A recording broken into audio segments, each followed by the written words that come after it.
Hello and welcome to City Corner, an ongoing program where we talk with council and city staff about what's happening in our community. Safety and quality of life are important to our citizens, and that's why today's show is a special one, because we get to introduce you to Richland's newest Director of Police Services. Welcome to the program, Chief of Police John Bruce. Thank you. Thanks Glad for to being be here. So, Chief, you were sworn in June of this year. Tell us a little bit about yourself and your family and why you chose a career in law enforcement. Okay. I'm happily married. At the end of August will be 30 years for us. Awesome. We have two boys. They're both grown, out of the house, down in Empty Texas. nesters.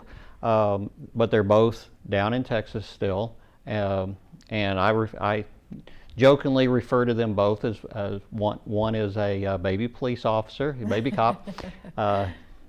He's brand new with a city in Texas, and the other one just started in July as a firefighter, so he's a baby firefighter. Oh, wow. How cool. And you guys moved up here from Frisco, correct? Yes, ma'am. Okay, so we've had some warm days out there, 100+ heat, but you're pretty used to that kind of weather. You know, National Night Out got a little warm, but it still lacked the humidity that I'm accustomed to. Sure. So I think I had a few beads of sweat. Just a few. So staff had a lot more. They were yes, whining about it. I felt sorry for you guys wearing your uniforms. That's what we do. But it was a success. So what attracted you to law enforcement? Is that something that you've always wanted to do since?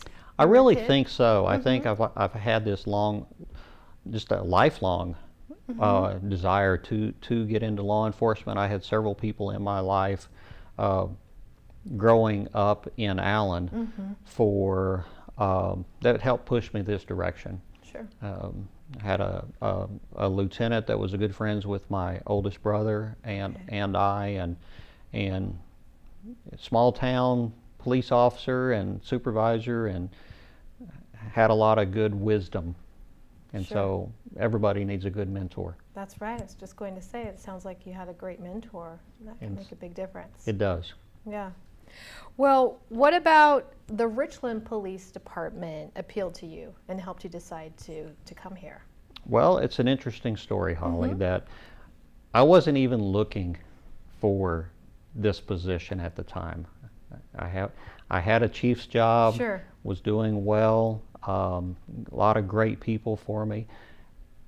Had been looking up this direction off and on for a chief's job. In the Northwest? In the Northwest. Okay. And so actually had several friends of mine reach out to me, other chiefs from around the nation that reached out and said, hey, we heard this place up in Richland, learned a little bit about it, think you ought to check into it. And so from outside people reached out to me to recommend that I give it a look. And so when I looked at it, everything looked good. I never imagined being in the high desert. Right. I always pictured closer to mountains. Right, more of the west side of the state. And so or the far east. The far east side of the state. But but it's great. We're really enjoying it here, and so just everything I saw said, this is a good city. This is a good location. The weather is very similar, other than the humidity, and for that I'm thankful. Sure. And I just felt like that this was going to be a police department that I could come and help them from a leadership standpoint. That's great. That's great. So you've been here just a short time, but what are your early impressions of Richland in general and of the police department and the staff? Well, I love the city. I think it's really good. You don't always know which city you're in here in the Tri-Cities. Sure. And so and I love the fact that they just flow together and appears to work well together with each other. Good partnerships. And so the department is great. Got a lot of good employees, and I'm excited about the opportunities that we're going to have to bring the citizens of Richland. Sure, and even more collaboration, I think. Overall, I love to see in our community how much people respect our public safety staff, and so, yeah, that's great that you are here to be a part of it. What are some of the short-term goals you have set for the department? I know you just got here, but you probably have some ideas that you... Sure. Yeah. Well, one of my short-term goals really had nothing to do with the department itself. I had to go to the Equivalency Academy. Right. So I had to just barely get started talking with people and learning more about the department and the employees, and then I had to leave for 2 weeks to learn state law. Oh, and for Washington State. For Washington State, and get certified through the Okay. state. So taking care of all of that. Great. So check that off Yeah. the to-do list. Sure. And then from that, it's really about learning more about how we do things at the police department and how we deliver. My goal is to deliver the very best possible customer service there is, internally and externally. And so from that will feed everything else I want us to work on. But that has to be the first goal, because we're in the business of service. Sure. And it fits a lot with the city values, which are similar to the police department's values: teamwork, integrity, and excellence. Correct. And so I think everything that you just said falls right in line with that. So that's a great fit. How has technology changed the way policing is being conducted? A lot. A lot.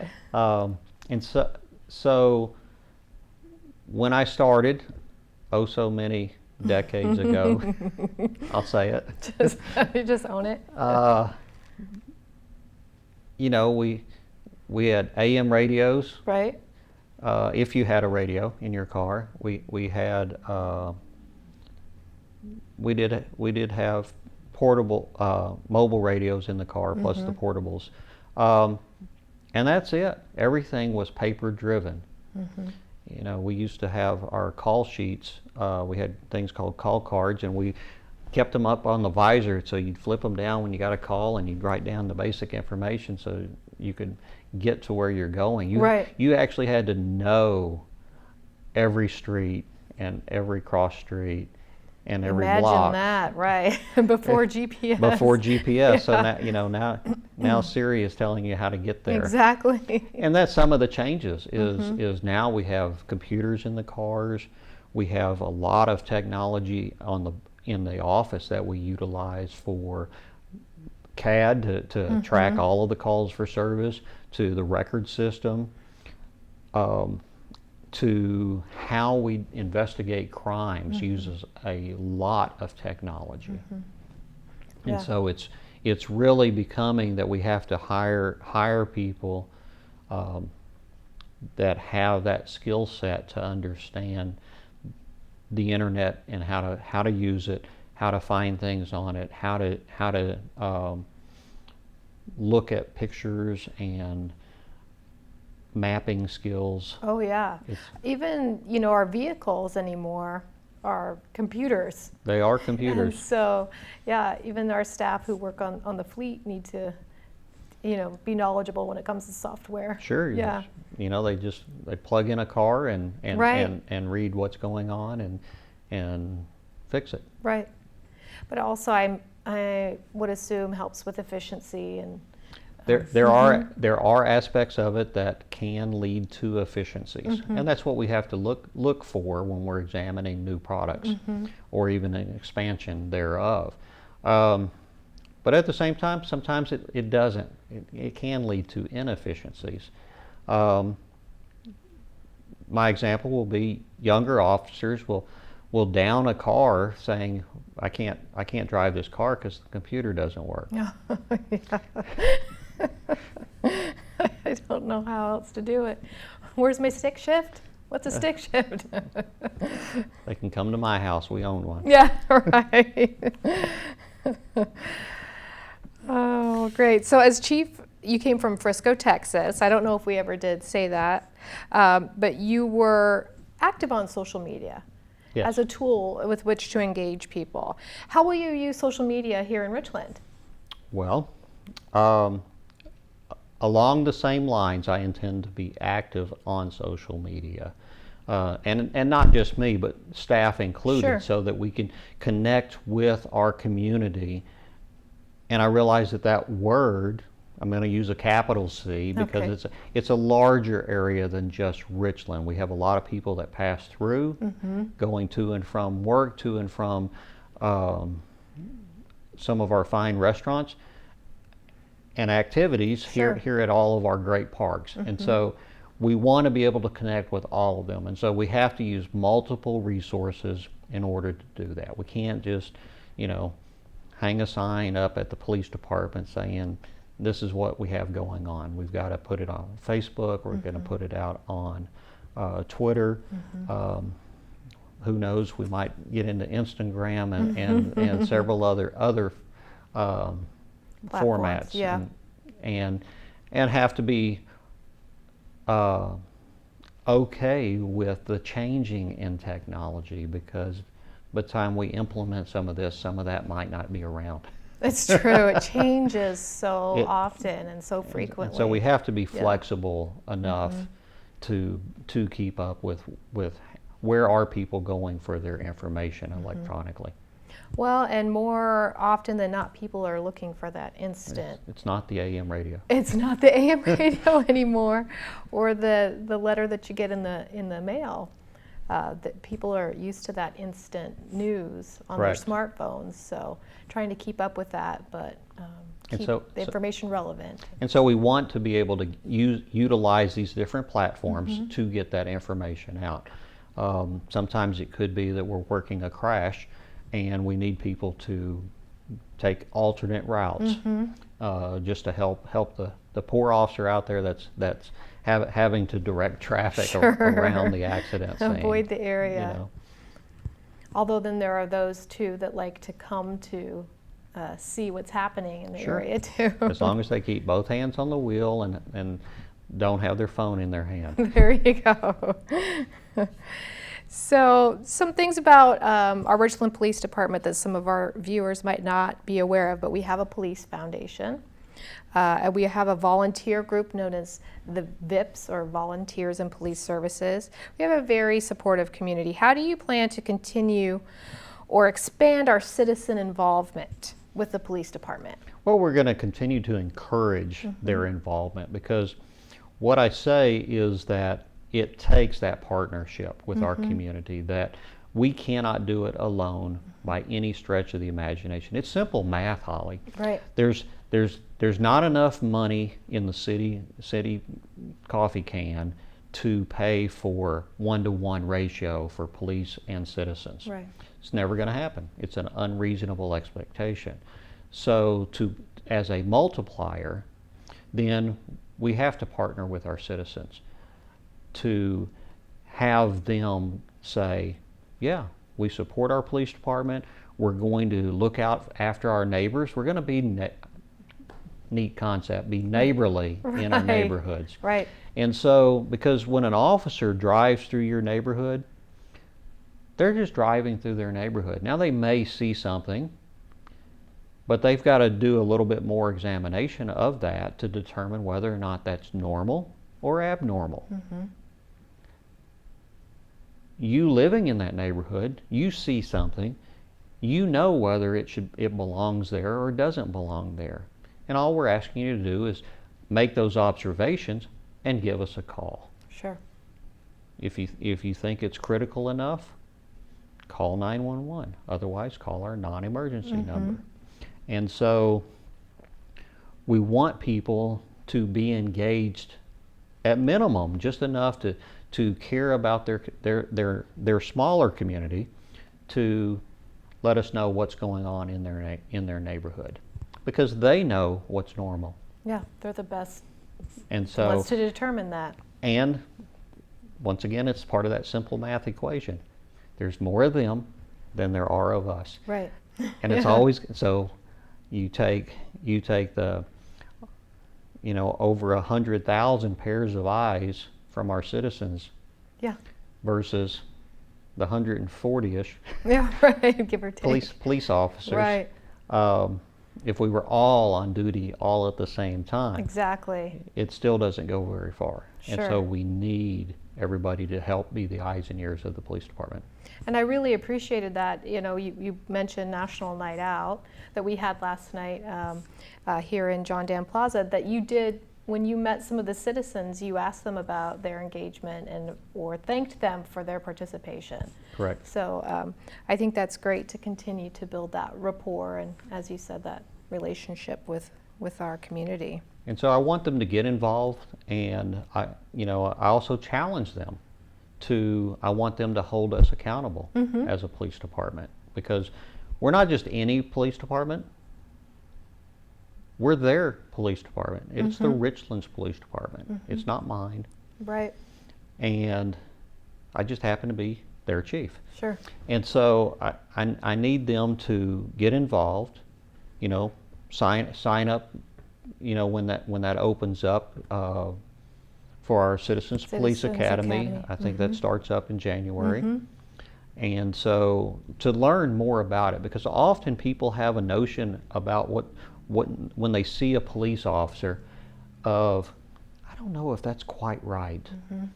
Well, often it's just a misunderstanding of what it is that we're doing. Sure. And so ask. Right. Don't let it linger in your mind thinking, oh gosh, the cops are just being mean. No, they had a warrant. They had to go to jail. Right. And so, but ask, because every now and then, yeah, we get it wrong because we're human. Yep. And we can't fix it if people don't tell us. Right. So That's good. That's great. So the Tri-Cities as a community has many law enforcement agencies, other cities, Pasco, Richland, West Richland, and state agencies. And how will you work with these other entities to improve safety or maintain safety in the city of Richland? Well, as it turns out, we have a great collaboration effort between all of those departments that you mentioned, those agencies. And so we meet actually weekly. That's great. I was going to ask if you've gotten together. We do. We meet once a week if you're available, and it's at the chief level, and so we come and we always, sometimes we have an agenda to talk about specific business, because we already collaborate on several different initiatives, and so sometimes we have board meetings to cover those joint operations, and then oftentimes we'll do a roundtable and talk about what's going on in our community, and it gives us chiefs and sheriffs opportunities to interact at that higher level and so that we can say, hey, I've encountered that before, and here's what I did about it, and so we bounce ideas off of each other and do our best to deliver a great product for the greater community. That's great. I know I get the opportunity to collaborate with some of my counterparts in the other communities as well, and it's really invaluable. It is. To kind of bounce ideas off of each other and kind of share trends that you're seeing. We're not in this all alone. They call it the Tri-City for a reason. Right. I like that. So Chief, tell us a little bit more about some of your long-term goals. So what I want to do is I've been observing quite a bit and asking questions, and in order for us to deliver this what I call the very best customer service out there. And so with that, we're going to look at things that will help us, frankly, be the best.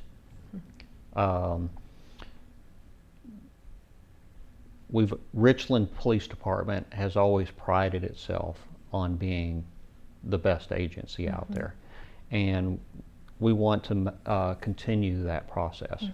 And so we're looking at our policies and procedures. We're taking a hard, in-depth look at everything we do and asking those questions of why do we do this, and from that it could be, do we have enough police officers on the street?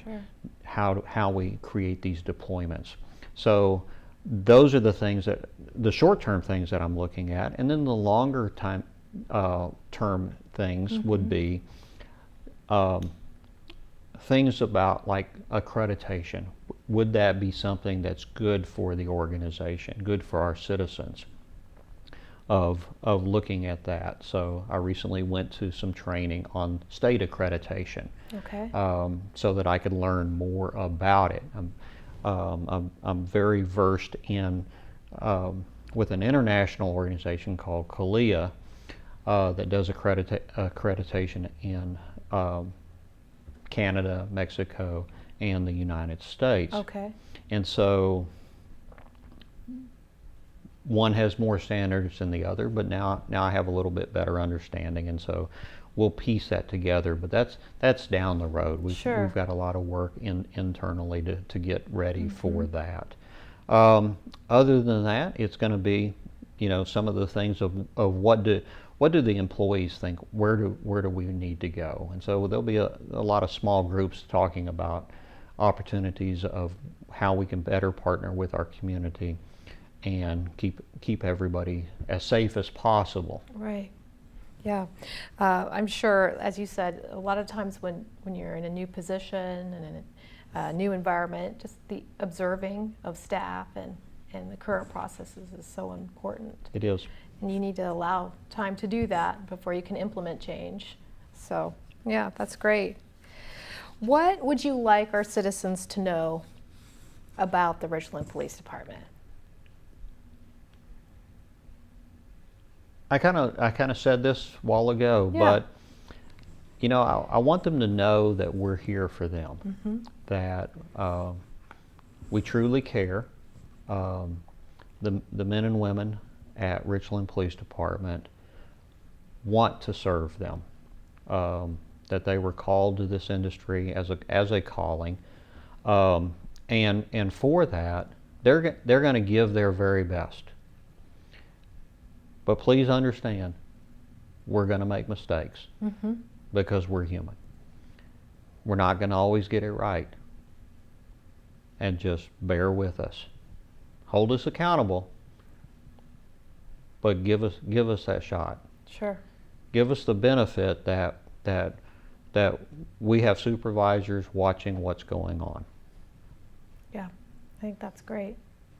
What would you say as far as encouraging individuals out there in our community to consider this as a career?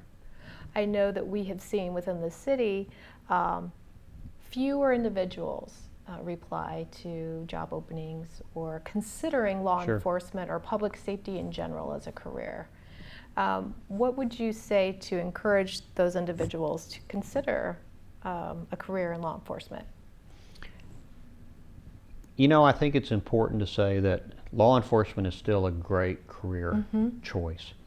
There's something warm and fuzzy inside of serving your fellow citizens, and to do it on a team of people, like-minded people that enjoy doing that. That's the best team there is. Right. And that's what they would get. And so I would encourage men and women to apply with the Richland Police Department and come see what we're about.